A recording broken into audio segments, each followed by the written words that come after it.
Yo YouTubers, Warframers, welcome to another episode of Warframe weapon builds. Now we're gonna handle the Staticor.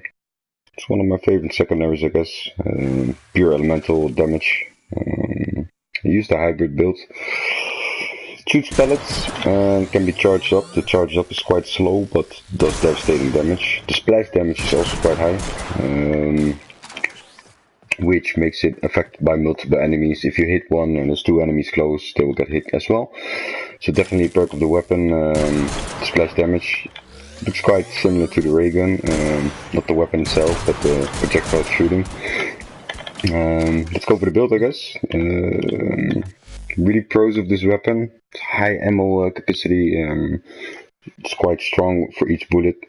Also slow, but there again, the damage is that high that it will compensate for it. I built a hybrid build, as you can see, mixed with crit damage. I have the Riven mod critical damage and actual damage.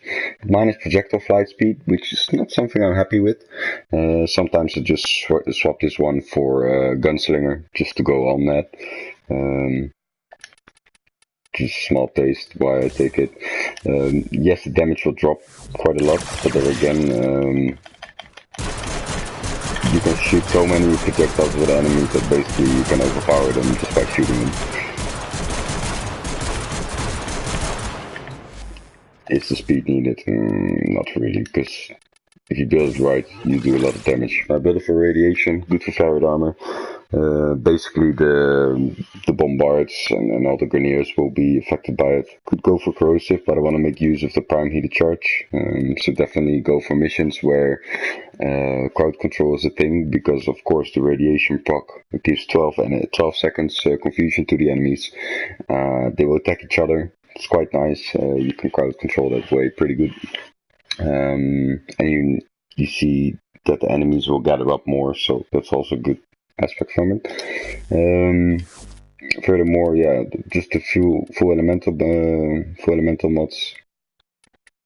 I could go higher, but I want to go for status chance, because I want to get maximum radiation hits. 76% is quite high. Of course, I could get the damage higher to make, for if you put the bigger status ones, but you drop your status chance, and I really want to have the status chance. There again, you could get it even higher, but that will require a different build.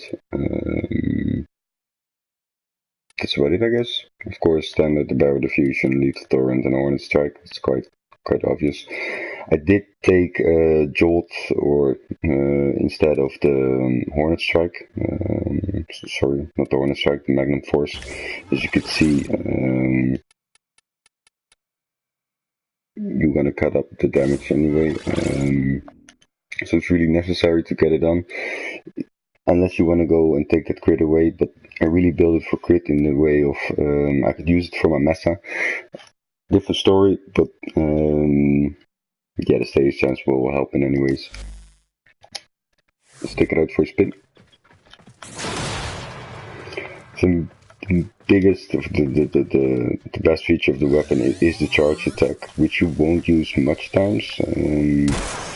But there again, it will knock some enemies back, definitely when you're in like a hard situation where you're just running into a big bunch of enemies, you just blast your way through. But enough talking, let's take it for a spin. Level 100 enemies, just to give you the ID. Yeah, 100. Should be enough. I'll also put an ancient healer, so wear some armor as well. See how it does. Let's bring in the bombard first, level 100. Let's get rid of these butchers. The butchers are pretty much one shot, so normal level grenades. Of course, the bombards are a little bit level higher. As long as you shoot at the heads, don't take many hits. Let's see how it does against the other enemies.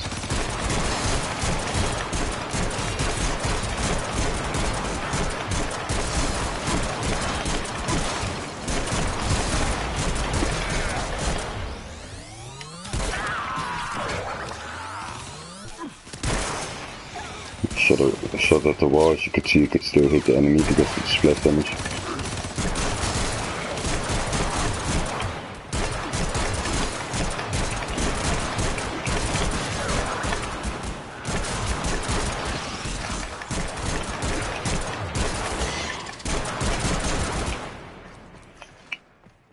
Poor enemy is taking out my dog.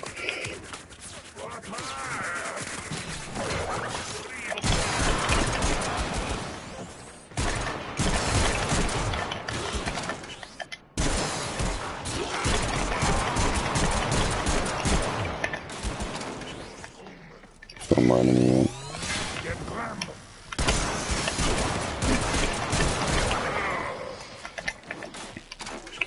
So let's see, it does what it does. Let's maybe bring some infested in it. It's not really effective, the type.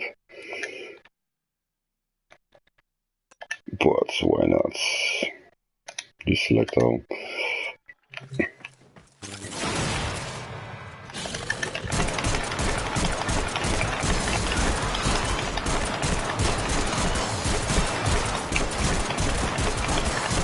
It's nice if you have infested fighting each other.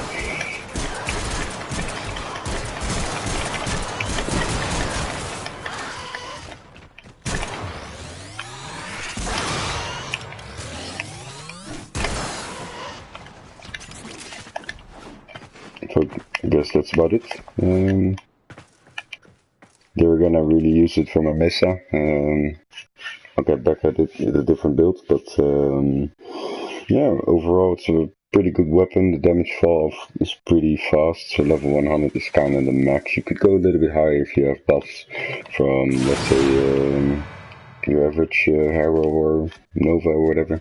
But DrRayGun, it's, most of all, it's a fun weapon to use. And I think the best plus of it, it has no recoil, so yeah, definitely like it. Anyway, that's about it for the builds. Like and subscribe if you have your weapon, put it on the requests, and I'll see you guys next time. Peace.